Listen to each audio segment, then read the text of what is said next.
السلام عليكم ورحمة الله وبركاته. اللهم صل وسلم وبارك على سيدنا محمد وعلى آله وصحبه وسلم. هنعمل النهاردة بقى أجمل وصفة مصرية محبوبة عندنا، الكشري المصري. الطبق ده لكل حبايبي. هنعمل بقى الدقة وهنعمل الشطة وهنعمل بقى التوم القمر بتاعه، حاجة كده فاخر من الآخر. خلصنا اللحوم في رمضان، يلا بقى نخلي المعدة بتاعتنا بقى تبقى جميلة بقى شوية. خدت العدس بتاعي، العدس بقى أبو جبة ده، نقعته لمدة 20 دقيقة في مية سخنة، لأن أنا كنت متأخرة. وبعدين بقى جبت بصلاية صغيرة وحطيت عليها بقى شوية حتة زبدة محترمة أو شوية زيت. والمفروض إن البصل بتاع الكشري ده يتاخد منه الزيت كله، بس لا، أنا بنوتي ما بتعملش الحاجات دي خالص. الزيت بتاع البصل مش هستخدمه خالص، مع إنه هو ده الأساسي في الكشري عندنا. خدت بصلاية صغيرة وضربت الطماطم بتاعتي وحطيت عليها شوية خل وشوية توم، وحطيت عملنا الصلصة بتاعتنا. هنا بقى شوية كزبرة حلوين كده، شوية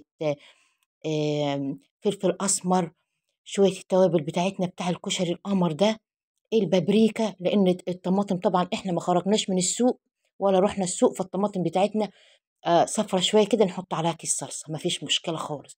العدس بتاعنا بيتسلق والصلصة بتاعتنا والبصل بتاعنا هيتقطع جوليانو. عندك بصل أحمر مفيش مشكلة، عندك بصل أبيض مفيش مشكلة. نشتغل باللي موجود عندنا. هنقطع البصل بتاعنا جوليانو، ما شاء الله تبارك الرحمن. معلقة دقيق عندك، معلقة نشا، هنحط بقى شوية دقيق صغيرين كده وشوية نشا. طبعا الكشري أساسه الزيت بتاع البصل، بس يا جماعة بقول تاني، الكشري الأساسي بتاعه الزيت بتاع البصل. ناخد من الزيت بقى نحمر البصل بتاعنا. انا حطيت شويه دقيق، عندك دقيق حطي، عندك نشا حطي. هناخده بقى كده ونتبله كده بشويه ملح كمان، ونقوم محمرين البصل بتاعنا. هنا بقى المكرونه خدت 3 انواع، حطيت مكرونه صغيره وحطيت مكرونه سباكيتي وسلقتها، يبقى كده عملنا الصلصه. طبعا هو الحلل بتاعته كتير، بس بيتعمل في ثواني والله، وهنشطف الحلل بعديها مفيش مشكله. والثوم بقى بتاعته، يا سلام على الدقة بتاع التوم ديّة حاجة كده تدخل القلب، تدخل تقعد في القلب كده. ملوكة بقى أهي بتشتغل معايا، ما شاء الله. هندق التوم بقى ونعمل الدقة، نصفّر التوم بقى حاجة بسيطة خالص، ونحط عليه الخل. يعني عملنا دلوقتي سلقنا المكرونة عشان ما نتلخبطش، سلقنا المكرونة، عملنا الصلصة، عملنا الدقة بتاعتنا، وسلقنا العدس بتاعنا، وهنعمل بقى شوية رز بشعرية بقى كده، ما شاء الله.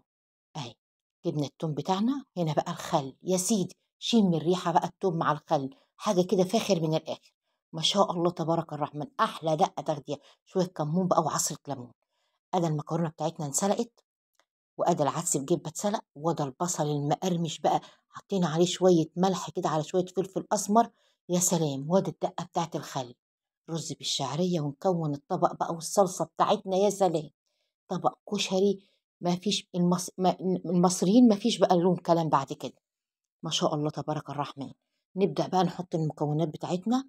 حطينا المكرونة، حطينا العدس أبو شعرية، الرز أبو شعرية بقى كده الجميل، وبعدين حطينا الصلصة بتاعتنا، وادي الدقة القمر بتاعتنا، التوم بالخل بقى، ما شاء الله. يا سلام، أنا عايزة حبايبي ياكلوا معايا الطبق ده، كشري شيري لا يعلى عليه. مين اللي عايز طبق ويقول أنا عايز طبق؟ بألف هنا والشفا للي ياكل. ادي البصل بقى والصلصة، وادي الدقة بتاعته، ما شاء الله تبارك الرحمن. بص تحس كده ان الكشري اللي معمول في البيت كده متكلف، ما شاء الله. ولو عندك بقى حمص، شوية حمص بقى تزيني بيهم الوش كده، يبقى خطير. نسكت بقى على كده، ما احنا لازم نحلي، ما احنا لما نجيب الكشري من المحلات لازم نجيب طبق رز بلبن، لازم نجيب طبق مهلبية. فنعمل بقى كريم كراميل. ملوكة بقى طلعت الكريم كراميل اللي موجود عندنا، وده لتر حليب، ومعانا كيسين 2 كريم كراميل، ما شاء الله تبارك الرحمن. ملوكة بتعمل لكم الكريم كراميل، اللهم بارك. حطينا كيسين 2 على لتر حليب، الحليب طبعا بارد، يعني اتغلى واتساب لما برد، وحطينا بس فيهم الكريم كراميل، ما شاء الله تبارك الرحمن. وبعدين بقى هنبدأ نحطهم على النار، اللهم بارك. بألف هنا وشفا للي ياكل. كل سنة وانتم طيبين، كل سنة وانتم بخير، كل سنة وانتم بسعادة. ما شاء الله تبارك الرحمن. هنا بتقول لكم بقى الكراميل بتاعه هتحطه في قلب الأطباق. قلِّب، قلِّب، قلِّب، قلِّب، قلِّب، وبعدين حطّه على النار. يالّا بقى نستغفر ربنا وندعي ربنا كتير إن ربنا يجعل بيوتنا عمرانة بالخير وبالسعادة والهنا والفرح.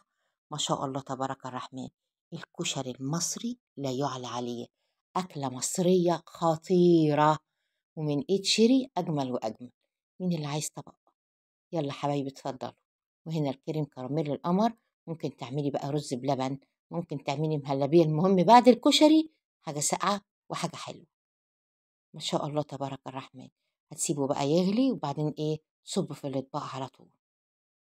بألف هنا وشفا للي ياكل. أكلة مصرية جميلة، الدقة بقى والشطة بقى والصلصة بتاعته، الصلصة بتاعته بقى ما شاء الله تبارك الرحمن. أحلى طبق وأحلى أكل شعبي في مصر. ولما تروحي بقى الطبق ده غالي جدا عندنا هنا في مصر.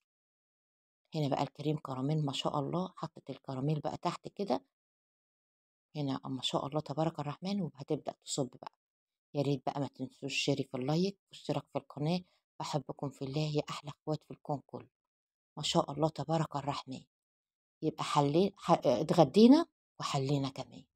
يلا بقى احنا زهقنا من اللحمة وزهقنا من الفراخ، ورمضان خد الأكلات كلها اللي موجودة عندنا. فبقى دلوقتي نعمل بقى نقلي بطاطس، نعمل بدنجان، نعمل مسقعة، نعمل كشري. يلا بقى خلاص كفاية عليهم كده دلع في رمضان ودلع في العيد. يلا بقى خلاص التلاجة فضيت. يلا نعمل بقى الأكلات اللي باقية عندنا. مش هنعمل بقى لحوم تاني، خلاص خلصت. ممكن ندلعهم في وسط الحاجة كده، نعمل شاورما. يلا انتظروا بقى الفيديوهات الجميلة بتاعتنا اللي جاية بعد كده. اللايك يا حبايبي، والصلاة على النبي، والاستغفار هيزيد البيت بركة ويزيد البيت فرحة. هنا صفت بقى الكريم كراميل اهون، علشان لما بقى يسقع يبقى جميل بقى زيها كده. ايه رأيكم؟ بنوتي شاطرة زي مامتها.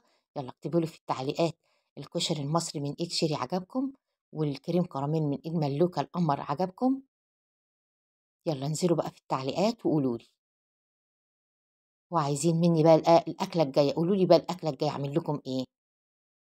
إيه رأيكم؟ اكتبوا لي بقى في التعليقات. بحبكم في الله يا أحلى أخوات في الكون كله. ما شاء الله تبارك الرحمن، ما شاء الله تبارك الرحمن. اللهم صل وسلم وبارك على أفضل الخلق سيدنا محمد. اللهم صل على محمد في الأولين وفي الآخرين وفي الملأ الأعلى إلى يوم الدين. لما تصفي بقى كده ما شاء الله هيبقى جميل جدا جدا جدا. يبقى أكل على السريع. هنا بقى هتسيبه يبرد بقى. ما شاء الله. والله لما جيت قلبته أنا ما شفتش الباقي. هنا بتقول لكم بقى لما الصفها بقى كده ما يبقاش فيه شوائب ولا يبقى فيه حاجة وتبقى جميلة. ما شاء الله. مع السلامة.